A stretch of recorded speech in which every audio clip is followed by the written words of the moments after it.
Estamos no início de fevereiro, logo logo teremos o carnaval, e essa é uma época de festividade. Geralmente as pessoas vão às praias, ou alguma cachoeira, ou algum ambiente que tenha água. E uma grande preocupação da especialidade de coluna nessas épocas são as fraturas associadas ao mergulho em águas rasas.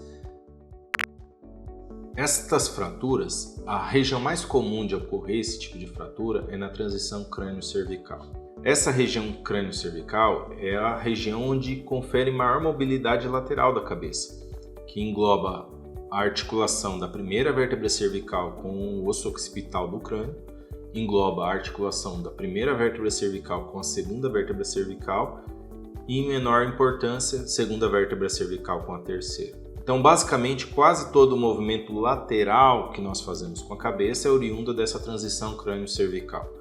Pacientes que sofrem um impacto importante nessa região, eles tendem a sofrer diversos tipos de fratura. Mas, em resumo, o que chama atenção para esse tipo de fratura é que ela tem uma alta chance de causar o óbito do paciente, porque é uma região que, se houver uma lesão medular importante, o paciente perde a capacidade de respiração, entra em insuficiência respiratória e pode ir a óbito antes mesmo de ser socorrido. Alguns casos, quando a fratura é ali em torno de C3, C4, pode acontecer a tetraplegia, ou seja, o paciente perder a capacidade de movimento tanto para os braços quanto para as pernas.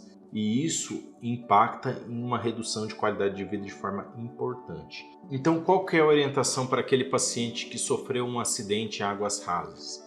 Primeiro ponto, assim que sofrer esse impacto, peça ajuda o quanto antes. As pessoas retirando você da água, deixe você na beira ali da região, seja piscina, seja um próprio rio mesmo, e não mobilize mais a partir daí, aguarde o socorro. Se o paciente se mobilizar, tem maior risco de, se acontecer uma fratura, se mobilizar movimentos daquele osso fraturado e causar uma lesão neurológica que pode ser irreversível. Uma vez que sofreu um impacto, está com dor, permaneça deitado até que chegue a ambulância para que seja feita a imobilização cervical e encaminhar esse paciente para o hospital para que possa ser feita uma investigação através de exames de imagem. Identificada a fratura, cada fratura nessa região ela tem um determinado tratamento.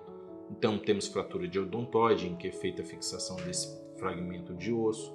Temos fratura do tipo Hangman, que também é feita uma fixação. Tem casos que há fratura, todavia não há necessidade de cirurgia. Cada caso será individualizado. Mas nesse vídeo eu vou dar o exemplo de uma fratura da região crânio-cervical que não foi ocasionada por mergulho em água rasa, mas o mecanismo foi semelhante.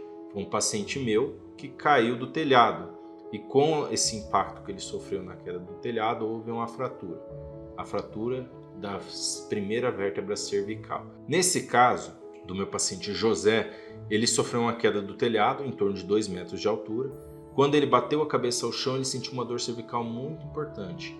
E devido a isso, ele foi levado ao pronto-socorro da cidade dele e encaminhado aqui a Campo Grande para investigação e tratamento. Era uma coisa rápida, né? Era um vazamento que tinha na telha, então ia lá só para colocar aquela faixa para evitar a goteira.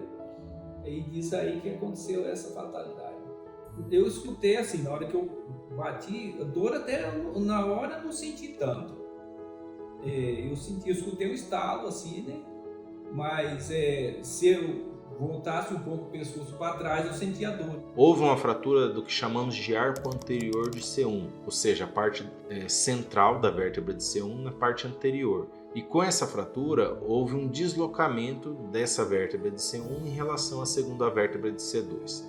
O que foi o planejamento para esse caso? Fizemos uma fixação da primeira vértebra cervical com a segunda vértebra cervical. Após essa fixação, o paciente se manteve com um colar do tipo Filadélfia e em um período de 3 meses já era possível ver a consolidação da fratura, ou seja, aqueles fragmentos que ocorreram a fratura eles já estavam se ossificando novamente. E hoje, após 7 meses dessa fratura, o paciente tem completa consolidação. A fixação que foi feita não é o que está segurando mais esses fragmentos ósseos. Aconteceu que houve uma consolidação da fratura e o paciente hoje vive uma vida normal.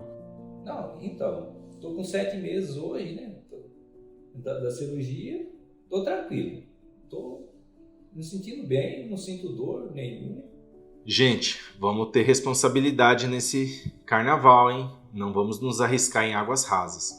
Qualquer dúvida sobre esse tema, deixe no comentário, será um prazer respondê-lo. E vídeos como esse você vai encontrar aqui no canal.